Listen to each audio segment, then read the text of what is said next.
प्रिय मित्रों, काफ़ी समय से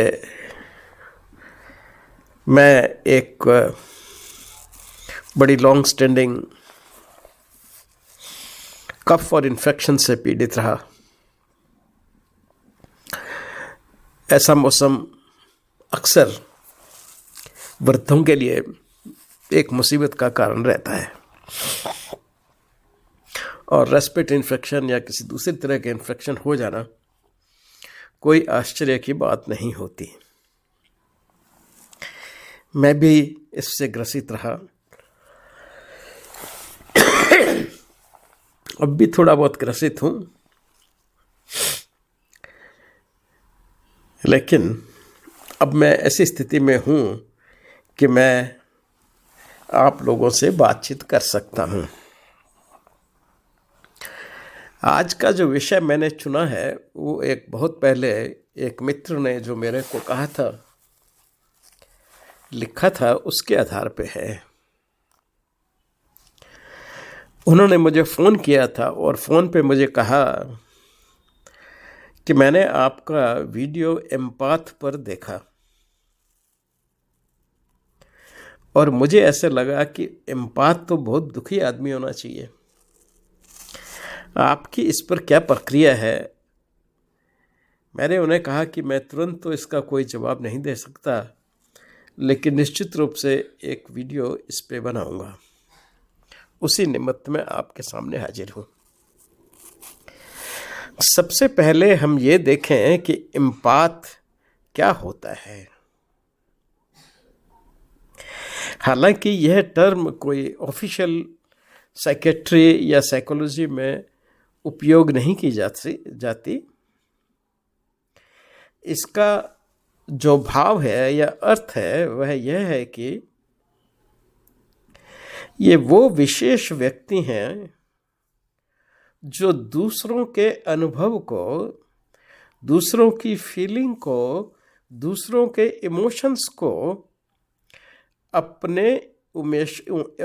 अपने इमोशंस की तरह महसूस कर सकते हैं या कभी कभी उससे अधिक भी महसूस कर सकते हैं। यानी कि वो अपने आप को उसकी परिस्थिति में डाल सकते हैं। They can put themselves in their shoes और उनके दर्द को, उनके इमोशंस को और उनकी फीलिंग्स को उसी तरह महसूस कर सकते हैं जैसे वो कर रहे हैं और कभी कभी उससे ज़्यादा भी महसूस कर सकते हैं। इसको कहा जाता है एम्पैथी। यह जो गुण है इसको एम्पैथी कहा जाता है और इसको रखने वाला व्यक्ति हो गया एम्पाथ। यह बिल्कुल सिंपैथी जिस वर्ड हम यूज करते हैं, सहानुभूति जिसको हम कहते हैं, उससे बिल्कुल अलग है। एम्पाथ अक्सर इस बात से स्ट्रगल करता रहता है कि वह कॉन्फिडेंट कैसे हो। यानी कि उसमें एक कॉन्फिडेंस का अभाव रहता है और यह इसलिए रहता है कि वह बड़ी जल्दी से दूसरों के इमोशंस को एब्जॉर्व कर लेता है। वह दूसरों की फीलिंग्स को से ओवरवेल्म्ड हो जाता है, यानी कि ज़्यादा भरपूर हो जाता है, जल्दी ही भरपूर हो जाता है दूसरों की फीलिंग्स से भी। यानी उनको भी अपनी फीलिंग्स समझ करके और वो उनके अभिभूत हो जाता है ना। ये सब फीलिंग्स से वो ऐसा महसूस करने लगता है जैसे वो ड्रेन्ड आउट हो गया है, जैसे वो उसको समझ में नहीं आ रहा है कि वो अपनी फीलिंग्स को, अपने एहसासों को और अपनी ज़रूरतों को किस तरह से उनके साथ में समझौता करे। यानी कि अपनी ज़रूरतें, अपने इमोशंस को, अपनी फीलिंग्स को और दूसरों की फीलिंग में किस तरह से वह एक अलगाव ला सके और अपनी फीलिंग्स और उनको भी प्रॉपरली डील कर सके। यह उसकी एक बड़ी सी समस्या रहती है और यही उसके लैक ऑफ कॉन्फिडेंस का कारण बन जाती है। एम्पाथ कई प्रकार के हो सकते हैं या उनमें कई प्रकार की प्रतिक्रियाएं हो सकती हैं। जैसे एक तो मैंने बताया ही कि इमोशनल ओवरलोड, यानी कि दूसरों के एहसासों से भरपूर हो जाना,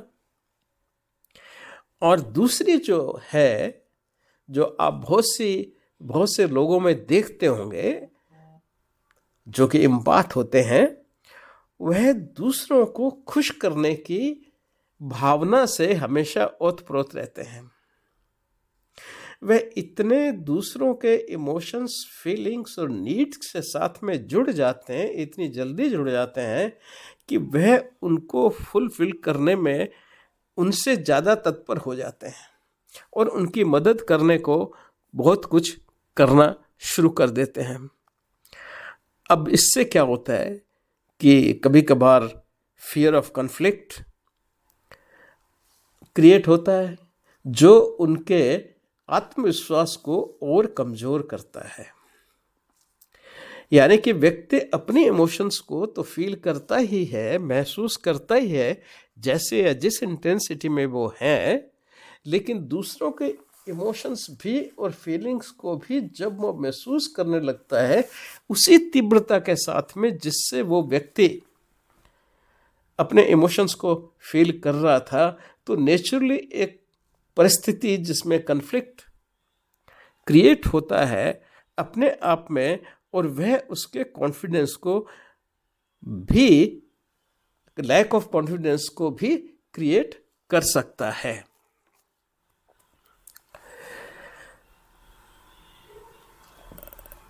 नाउ लेकिन यहाँ एक चीज समझने की है कि सब जो एम्पाथ होते हैं वो सभी जो हैं वो लैक ऑफ कॉन्फिडेंस से सफ़र नहीं करते। उनमें से कुछ ही व्यक्तियों में लैक ऑफ कॉन्फिडेंस और लैक ऑफ सेल्फ एस्टीम है ना, स्वयं का जो उनका अहंकार है, जो सेल्फ एस्टीम है, वह भी थोड़ा कमज़ोर हो जाता है और उनको लैक ऑफ कॉन्फिडेंस भी, आत्मविश्वास भी उनका कम हो जाता है। अब ये हमने देखा कि एक तरह से अगर आप समझेंगे तो लगेगा जैसे ये उसके नेगेटिव फैक्टर है, जैसे ये उसके नकारात्मक गुण हैं, लेकिन एम्पाथ की पॉजिटिव एस्पेक्ट्स भी हैं।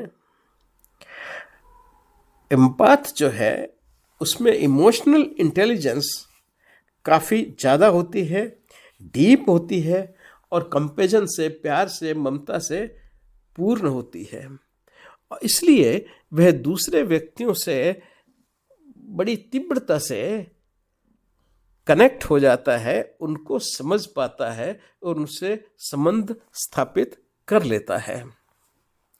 अब देखें जरा कितने प्रकार के एम्पाथ होते हैं। पहला है इमोशनल एम्पाथ, जिसकी हमने चर्चा की कि वे दूसरों के जो एहसास हैं उनको अपने एहसासों की तरफ समझ लेता है। कॉग्निटिव एम्पाथ, जो कि दूसरों के इमोशंस को इंटेलेक्चुअल अंडरस्टैंडिंग के साथ समझता है, यानी कि उसका जो ज्ञान है, उसका जो एहसास है, वो दोनों मिलकर के उस व्यक्ति को इंटेलेक्चुअली समझते हैं। उसको हम कहते हैं कॉग्निटिव, यानी कि वो हिस्सा ब्रेन का जो याददाश्त को डील करता है।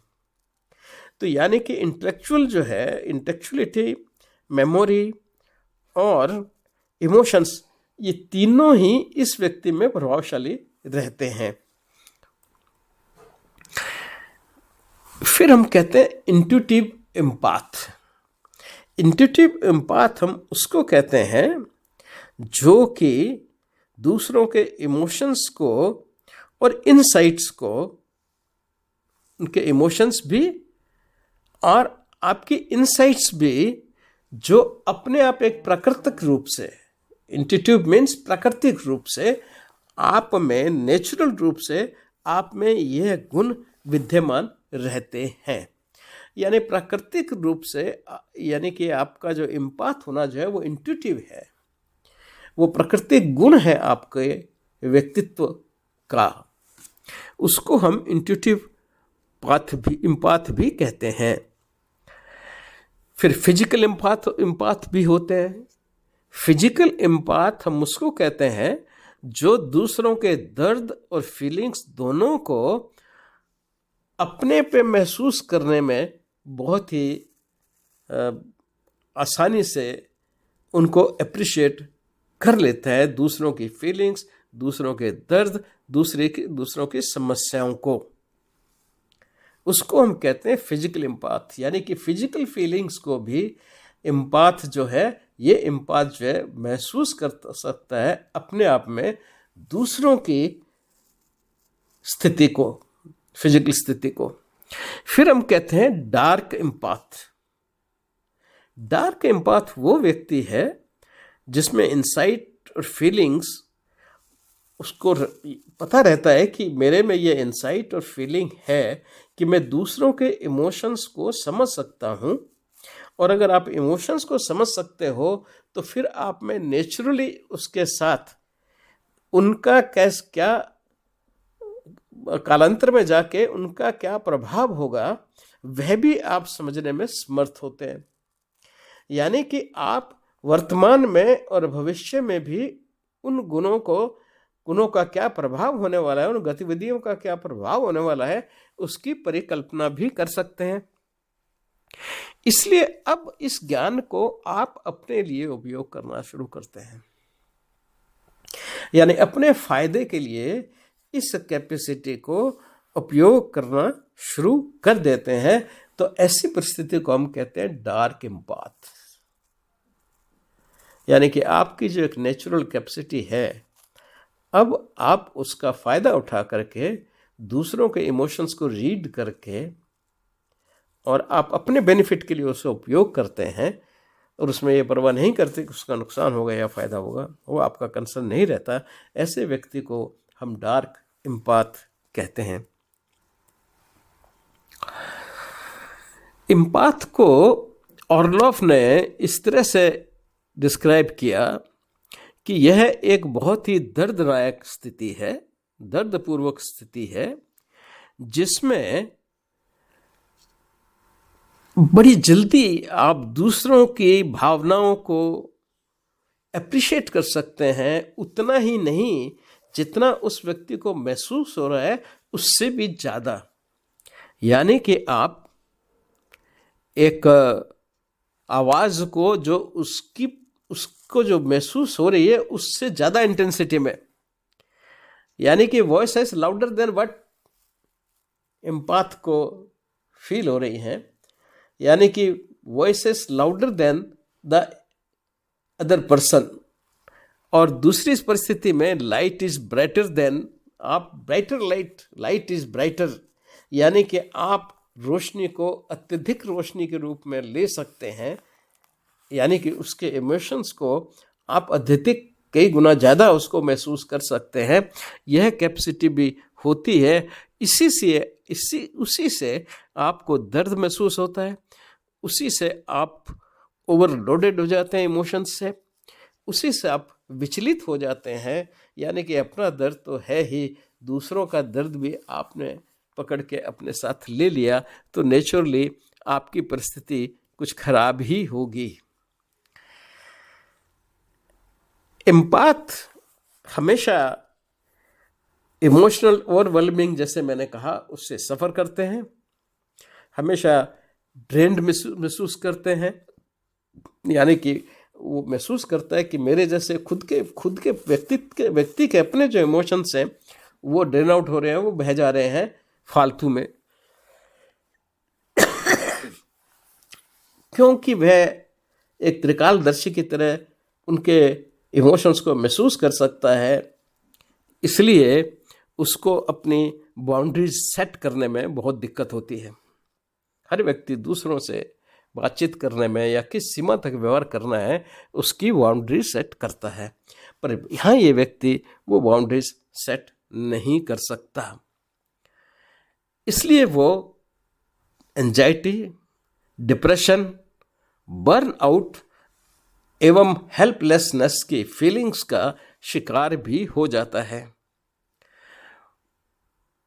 और अक्सर वो समझता है कि वह लोगों द्वारा ठीक से नहीं समझा गया है और उसकी सेंसिटिविटी बहुत ज़्यादा हो जाती है दूसरों की फीलिंग्स के बारे में। यानी कि दूसरों के सामने अपने आप को बहुत राइट पर्सपेक्टिव में वो पेश करना चाहता है जैसा वो है, लेकिन उसको दिक्कत आती है ये हाइटेंड सेंसिटिविटी से, क्योंकि बहुत ज़्यादा सेंसिटिव है और उसकी फीलिंग्स बहुत ज़्यादा हैं, तो वो उसकी एक समस्या का कारण बन जाती है दूसरों के साथ समझने में, खुद को समझाने में और उनको समझने में। एसेंशियली जरूरी बात यह है कि वे दूसरों का दर्द महसूस करते हैं बड़ी गहराई से, और ये उसके लिए खुद एक डिस्ट्रेस और एग्जॉशन, थकावट का और दिक्कत का एक कारण बन जाता है। अब हमें इसे किस तरह से डील करना चाहिए? क्या की फैक्टर्स हैं जिनको एक एम्पाथ को ध्यान में रखना चाहिए? अगर आप एम्पाथ हैं तो उसको विशेष रूप से सुने। पहला, आप अपने इमोशंस को समझें और उसे इमोशनल कॉन्टेजियन जिसे कहते हैं कि आप उनको अपने कंट्रोल में रखें और उससे व्यवहार को इम्प्रूव करें, न कि मूड स्विंग्स जो कि निर्भर करेंगे दूसरों की एनर्जी पे, दूसरों के विचारों को जिसको आप समझ सकते हैं, जो आपके मूड स्विंग्स लाएगा, क्योंकि एक कष्टदायक विचार है तो नेचुरली आपको कष्ट होगा, तो उससे आपके रैपिड मूड स्विंग्स होंगे। तो इसलिए आपको इमोशनल कंटेजियन यानी कि अपने इमोशंस को कंट्रोल रखते हुए आप इसको डील करें। दूसरा, बाउंड्री इश्यूज, आप अपनी बाउंड्रीज सेट करें। अब ये कहना तो बहुत आसान है, लेकिन एम्पाथ के लिए ये बाउंड्रीज सेट करना बहुत मुश्किल काम रहता है, क्योंकि वो तो दूसरे के इमोशंस को उतना ही अच्छी तरह समझ लेता है जितना कि वो व्यक्ति स्वयं, और वो ही नहीं, उसके साथ में ये त्रिकालदर्शी की तरह उनका कभी कभी क्या इफेक्ट होने वाला है उसको भी समझ लेता है, या पास्ट में क्या इफेक्ट हुआ होगा वो भी समझ लेता है। और ये सब मिला करके उसको सोशल इंटरेक्शन में दिक्कत क्रिएट करता है, यानी कि दूसरों के साथ व्यवहार करने में ये दिक्कतें क्रिएट करता है, इस सीमा तक कि फाइनली उसका सोशल एग्जॉशन हो जाता है। तो इमोशनल कंटेजियन, बाउंड्री इश्यूज रहते हैं उसके साथ हमेशा, सोशल एग्जॉशन, सोशल बिहेवियर में उसको बहुत जल्दी एग्जॉशन फील होते हैं, क्योंकि वो जो इमोशंस लगातार उसके पास आ रहे हैं उनको डील करने में सक्षम नहीं हो पाता। इसलिए एम्पाथ की सफरिंग को सिर्फ एक एम्पाथ ही समझ सकता है। उसको किसी से भी इंटीमेसी करने में, इंटीमेट रिलेशनशिप में बहुत दिक्कत होती है। क्यों? कि वो हेल्दी बाउंड्रीज मेंटेन करने में समर्थ नहीं हो पाता। वो अक्सर दूसरों द्वारा गलत समझ लिया जाता है, लोग उसको अत्यधिक सेंसिटिव या ड्रामेटिक पर्सनैलिटी कहना शुरू कर देते हैं। वो तो वास्तव में आपके इमोशन से, आपके दुख से प्रेरित हो गया है, लेकिन आप उसको समझते हैं या दूसरे व्यक्ति समझते हैं कि इसको ये एहसास कैसे हो सकता है, तो उसको ड्रामाबाज या ड्रामेटिक पर्सनैलिटी का नाम देना शुरू कर देते हैं। तो अक्सर उसको लोग समझ नहीं पाते और उसको फीलिंग ऑफ बीइंग मिसअंडरस्टूड रहती है। और ये वास्तविकता भी रहती है कि अक्सर लोग उनको मिसअंडरस्टैंड करते हैं उनके बीइंग सेंसिटिवनेस को। उनकी जो सेंसिटिविटी है दूसरों के इमोशंस को अपने इमोशंस तरह लेने की, यादर उनसे वो ज़्यादा इमोशंस अपने आप ले लेते हैं, तो ये उनके लिए एक दुख का कारण भी बन जाता है। और उनको कई फिजिकल सिम्टम्स आने शुरू हो जाते हैं, जैसे सिर दर्द, थकावट, स्टमक अपसेट, फिर इमोशनल स्ट्रेस, है ना। तो ये सब क्योंकि वो दूसरों की एनर्जीज को खुद एब्जॉर्ब करते हैं, उनको परसीव करते हैं, तो उससे ये फिजिकल सिम्टम्स उनके होते हैं। फियर ऑफ कन्फ्लिक्ट उनमें हमेशा बहुत ज़्यादा रहता है, और वो उसको हमेशा फियर ऑफ कन्फ्लिक्ट को अवॉइड करने की कोशिश करते हैं। क्यों? कि जो उनकी दूसरों के इमोशंस को, नेगेटिव और पॉजिटिव दोनों तरह के इमोशंस को समझने की जो ताकत है, वो नेचुरली उनको उनके कंफर्ट लेवल पे इफ़ेक्ट करती है और उनके इमोशंस पे इफ़ेक्ट करती है, ख़ास करके जो नेगेटिव इमोशंस दूसरों से एब्जॉर्ब करते हैं। अब आता है कि एक एम्पैथ जो है वो अपनी इस स्ट्रगल को कैसे मैनेज करे। Number 1, self care practice, meditation, mindfulness, spending time in nature, and setting aside time for personal activities to recharge। यानी कि आप अपने लिए समय निकालें, मेडिटेशन करें, माइंडफुलनेस की प्रैक्टिस करें, आप नेचर के साथ में टाइम गुजारें, और आप जो अपनी पर्सनल एक्टिविटीज़ हैं उनको एक बार साइड में रखते हुए दूसरे तरह की एक्टिविटीज़ में भी इन्वॉल्व हों। आप हेल्दी बाउंड्रीज लोगों के साथ बनाएं, जिससे कि यदा कदा ही आप इस परिस्थिति में जाएं। अगर हर रोज़ दिन में 4-5 बार इस तरह की परिस्थिति में आप जाएंगे तो निश्चित रूप से वो आपके रिलेशनशिप को भी इफेक्ट करेगा, है ना, और आपके व्यवहार पे भी इफेक्ट करेगा। इसलिए आप जो है सिलेक्टिव हो जाएं रिलेशनशिप्स की लिमिट्स बनाने में, बाउंड्रीज बनाने में, और किन चीज़ों को आपने प्रायोरिटाइज करना है अपनी लाइफ में, कौन सी आपके लिए अधिक महत्वपूर्ण है, उनको सेलेक्ट करके उन्हीं नीड्स के साथ में इन्वॉल्व हों और अपने इमोशंस को रेगुलेट करना सीखें। बहुत सी साइकोलॉजिकल टेक्निक हैं जिससे आप अपने इमोशंस को रेगुलेट कर सकते हैं, और deep breathing exercises and practice of self compassion and to learn to manage, यानी कि आपको सीखना पड़ेगा कि आपके ऊपर जो ओवरवेलमिंग ऑफ इमोशंस बार बार आती है उसको कैसे मैनेज करना है, और उसके लिए किसी साइकोलॉजिस्ट से भी मदद लेनी पड़े तो उसमें कोई चिंता नहीं करनी चाहिए। फाइनली यही है कि अगर आप इससे ज़्यादा तकलीफ पा रहे हो तो आप किसी थेरेपिस्ट को कांटेक्ट करें, यानी कि साइकोलॉजिकल थेरेपी वाले को से कांटेक्ट करें और प्रोफेशनल सपोर्ट लें, और आप अपने आप को भी समझें और फिर अपने आप को, अपनी एम्पैथेटिक टेंडेंसीज को कंट्रोल करें, यानी कि उनको एक सीमा तक ही उनका उपयोग करें अपने लिए और दूसरों के लिए। तो इस तरह से अगर समस्या क्रिएट हो जाती है तो फिर उस परिस्थिति में आपको इस तरह से आगे चलना चाहिए, ऐसा मेरा एडवाइस है। धन्यवाद।